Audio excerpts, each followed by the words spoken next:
Dua of Rasulullah sallallahu alaihi wasallam to get good health.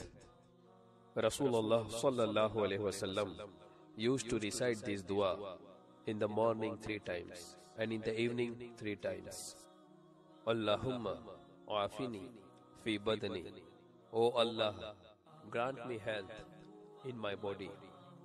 Allahumma afini fi sam'i. O Allah, grant me health in my hearing. Allahumma afini fi basari. O Allah, grant me health in my eyesight. La ilaha illa ant. There is no God except you. Sunan Abu Dawud, Hasan.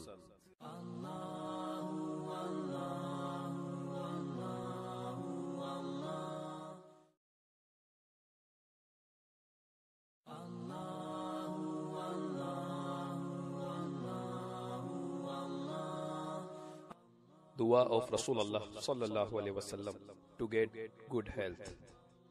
Rasulullah sallallahu alaihi wasallam used to recite this dua in the morning 3 times and in the evening 3 times. Allahumma afini fi badani. O Allah, grant me health in my body. Allahumma afini fi sam'i. O Allah, grant me health in my hearing. Allahumma afini fi basari. O Allah, grant me health in my eyesight. La ilaha illa ant. There is no God except you. Sunan Abu Dawud, Hasan.